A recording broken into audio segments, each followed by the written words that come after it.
Komentar pedas Nico Rosberg yang menyebut tim level F2 dan F3 memiliki strategi dan pit stop yang lebih baik daripada Ferrari berbuntut panjang.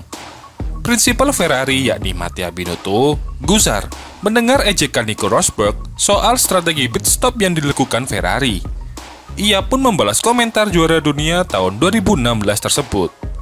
Sebelumnya, Rosberg berujar, Mattia Binotto terus mengatakan, "Tidak, kami tidak perlu membuat perubahan apapun. Semua berjalan dengan baik. Kapan hari baik akan datang?" Kata mantan pembalap Mercedes tersebut. Tidak mungkin, bahkan tim F2 dan F3 bisa melakukan pekerjaan dengan baik terkait strategi dan pit stop daripada Ferrari. Anda pergi ke pit dan tidak ada ban di sana dalam balapan normal, pada satu titik mereka perlu membuat beberapa perubahan. Akibat hal itu, Ferrari dianggap perlu bekerja dan berkoordinasi dengan baik antara kru yang berjaga di pit wall serta pit lane. Realitanya di GP Belanda, Ferrari melakukan kesalahan dalam operasional ketika Carlos Sainz masuk pit stop. Tim kuda jingkrak juga menerapkan strategi yang jadi bumerang. Mereka tak bisa memanfaatkan start dari posisi 2 dan 3 yang dihuni Charles Leclerc dan Carlos Sainz. Pada akhirnya, pembalap Spanyol itu dikorbankan. Ketika berduel dengan Lewis Hamilton pada stint pertama, ia diminta masuk ke pit, namun ternyata bannya tidak siap. Kesalahan kedua terjadi dalam periode safety car terakhir.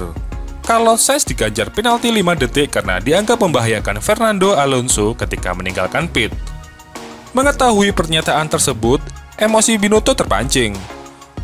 Menurutnya mantan pembalap Mercedes itu tak tahu kesulitan yang timbul di lapangan. Pertama, saya kira mudah berbicara ketika Anda berada di luar paddock. Mudah untuk mengkritik. Tapi, kami tidak akan mengubah orang-orang. Itu jawaban saya kepada Rosberg. Kami punya orang-orang hebat, dan sudah terbukti bahwa yang paling penting dalam olahraga adalah stabilitas. Karena itu, kami memastikan meningkat hari demi hari dan balapan demi balapan. Kami memiliki orang yang hebat dalam tim, dan saya tidak ragu dengan itu. Butuh bertahun-tahun dan pengalaman untuk semua tim agar ada di depan. Saya kira tidak akan ada alasan kenapa itu seharusnya berbeda untuk kami. Prinsipal Mercedes Toto Wolff angkat bicara soal strategi timnya yang membuat Lewis Hamilton terlihat murka di seri F1 GP Belanda. Menjelang akhir balapan, ketika insiden terjadi pada mobil Valtteri Bottas, safety car pun keluar. Mercedes meminta Hamilton bertahan dengan ban medium, sedangkan George Russell tiba-tiba meminta pergantian ban lunak. Langkah tersebut sudah diterapkan Red Bull untuk Verstappen. Dalam sekejap, juara dunia 7 kali tersebut kedodoran dan diasapi oleh Max Verstappen, George Russell, serta Charles Leclerc. Tak bisa menahan emosi, dia pun mengancam kesalahan taktik tim Silver Arrow. Wolff pun menjelaskan alasan tidak memasukkan ke pit dan mengganti ban Hamilton dengan komponen baru. Menurutnya, strategi itu tidak salah, hanya tim memang mengambil risiko demi mengamankan peluang kemenangan. Tentu saja, itu sangat emosional bagi pembalap.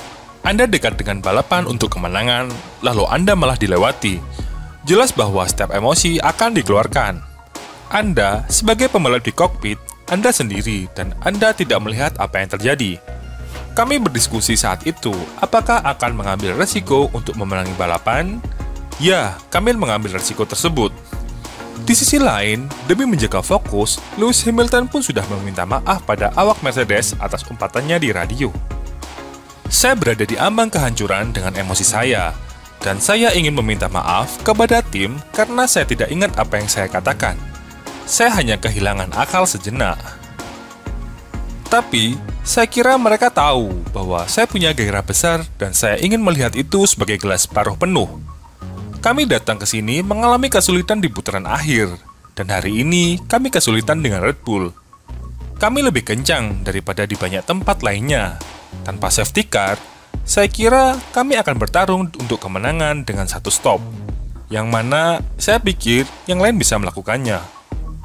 Manajer Oscar Piastri yakni Mark Webber meminta maaf kepada Daniel Ricciardo di sela F1 GP Belanda. Dia ikut menjadi penyebab McLaren mendepak pembalap 33 tahun tersebut.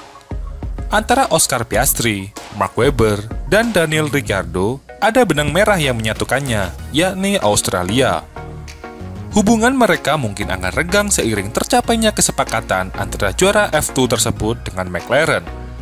Ricciardo mengungkapkan, hingga Agustus lalu, dia tidak berbicara dengan Piastri maupun Webber sampai sesi tatap muka antara kedua mantan pilot Red Bull di Zandvoort.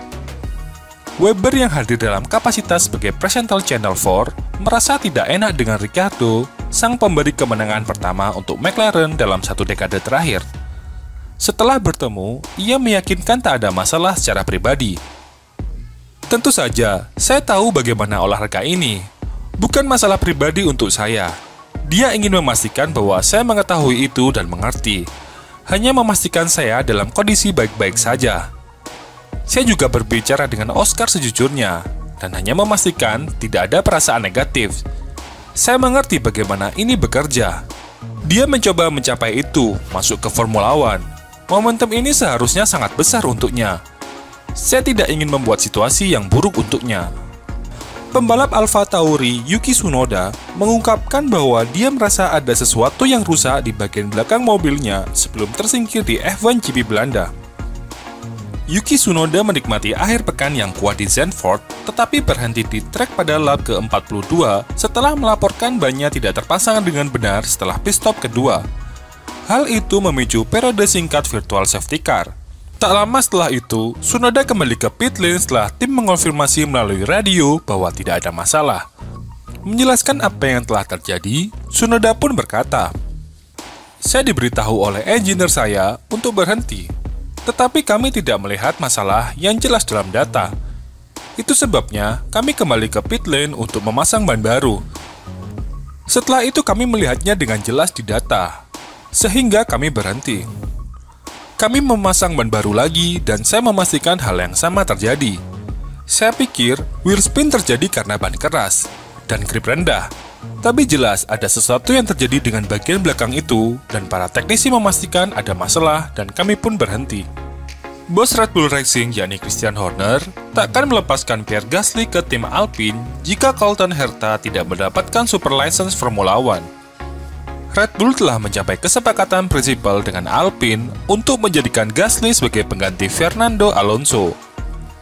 Kursi kosong di Alfa Tauri rencananya dipersiapkan demi Herta. Satu-satunya tantangan adalah bintang muda IndyCar itu baru mengemas 32 poin super license. Sementara, persyaratan utama yang diminta seorang pembalap harus mengumpulkan 40 poin. Saya kira dia adalah talenta yang menarik. Dia adalah pria Amerika yang lebih muda yang telah menjadi bakat menonjol di Amerika Serikat. Jadi akan sangat menarik untuk melihat bagaimana dia tampil di Formula One. Dan F1 jelas makin populer di pasar Amerika saat ini. Dan memiliki pembalap Amerika Serikat yang sukses bisa sangat menarik. Itu juga bisa menarik bagi kami dalam jangka waktu yang panjang. Terima kasih telah menonton channel kami. Salam Daily F1 Indonesia.